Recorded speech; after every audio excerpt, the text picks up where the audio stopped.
ऐसा बाप नहीं चाहिए। एक बड़े शहर में रतनलाल अपनी बेटी संध्या और छोटे बेटे कुणाल के साथ रहता है। रतनलाल बहुत गरीब है और शराबी किस्म का आदमी है। वो रिक्शा चलाकर अपना जीवन यापन कर रहा है। रतनलाल एक अधेड़ उम्र के आदमी योगेश्वर को कभी कभी अपनी रिक्शा से मार्केट या मंदिर छोड़ता है और कभी कभी बाजार से उसका सामान भी ले आता है।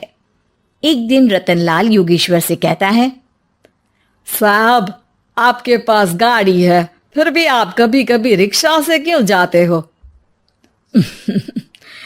इन शहर की गलियों को आराम से देखना मुझे बहुत पसंद है। ठीक है साहब, मैं चलता हूँ, कल फिर आऊँगा। अरे रतनलाल, रुको तो। मैंने सुना है कि तुम अपनी बेटी को कुछ पैसों के बदले किसी को दे रहे हो। अभी किसी को बेचे नहीं तो क्या करे साहब। एक छोटा बेटा है, उसको पढ़ाना भी है, उसकी देखभाल भी करनी है, और अगर मैं बेटी को घर में रखूंगा तो उसकी शादी कैसे करूंगा साहब। तुमको कितने पैसे मिल रहे हैं? अब 50,000 साहब।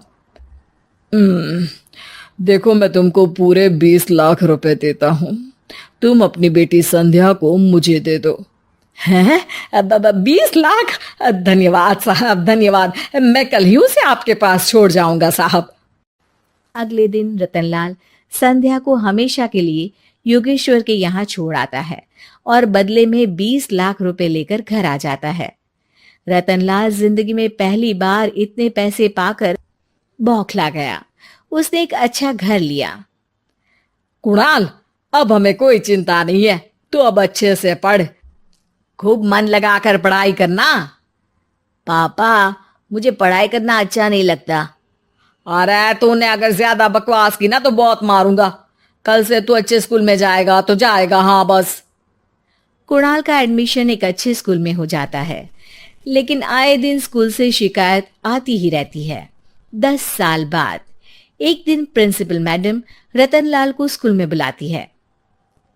रतनलाल, आपका बेटा कुणाल बहुत आवारा हो गया है और ये बिल्कुल भी पढ़ाई नहीं करता है, बल्कि उसका दिमाग गलत कामों में जा रहा है। अब मैं उससे बात करूंगा मैडम। ठीक है, आज ये आखिरी मौका है। अगली बार तो मैं उसे स्कूल से ही बाहर निकाल दूंगी। रतनलाल घर आ जाता है और कुणाल से कहता है, कुणाल बेटा, मैं तुम्हारे ऊपर इतना पैसा लगा रहा हूं, फिर भी तुम स्कूल में सही से क्यों नहीं पढ़ते हो?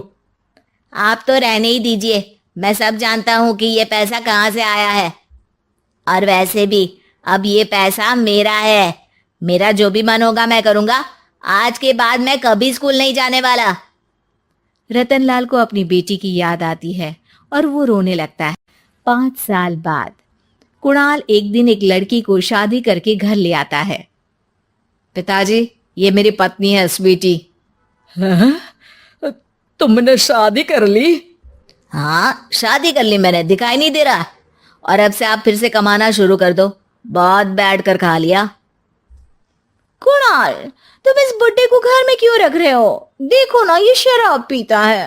इसे घर से बाहर निकाल फेंको।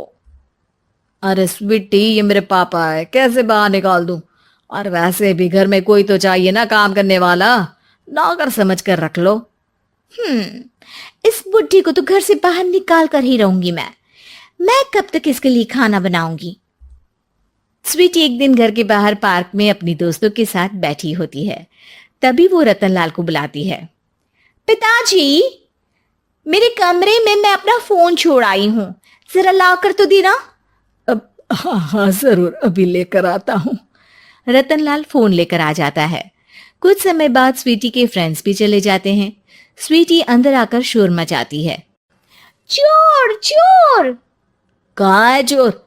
मुझे तो यहाँ कुछ नहीं दिख रहा। अरे ये अलमारी खुली पड़ी है, जरूर किसी चोर ने ही खोली होगी।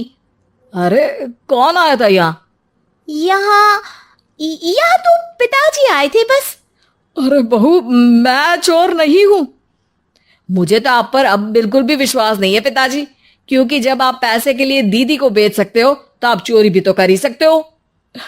अरे लेकिन वो सब तो मैंने तेरे भले के लिए किया था ना।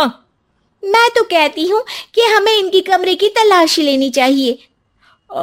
तुम बिल्कुल सही कह रही हो, चलो। स्वीटी और कुणाल दोनों रतनलाल के कमरे की तलाशी लेते हैं और उन्हें वहां स्वीटी की ज्वेलरी और पैसे मिल जाते हैं। मैं तो पहले ही जानता था कि चोर आप ही हो। निकल जाओ मेरे घर से और दोबारा अपनी शक्ल मत दिखाना। रतनलाल आंखों में आंसू लिए घर से निकल जाता है। स्वीटी मन ही मन सोचती है, आज तो मेरी प्लानिंग सफल हो गई। जैसा मैं चाहती थी ऐसा ही किया और बड़ी आसानी से उस बुड्ढी को चोरी का इल्जाम लगाकर घर से भगा दिया। रतनलाल की हालत अब ज्यादा खराब हो गई और वो सड़क पर बैठकर भीख मांगकर खाने लगा। एक दिन वहां एक गाड़ी आकर रुकी और सड़क पर बैठे सभी भिखारियों को अपने सेंटर ले गई। एनजीओ की मालिक संध्या एक एक करके सभी को सुविधा मुहैया कराती है। तभी उसकी नजर रतनलाल पर पड़ती है। पिताजी? संध्या तू? पिताजी, आपकी ये हालत कैसे हुई? ये सब मेरे बुरे कर्मों की सजा है जो मुझे मिल रही है। मुझे माफ कर दे बेटी।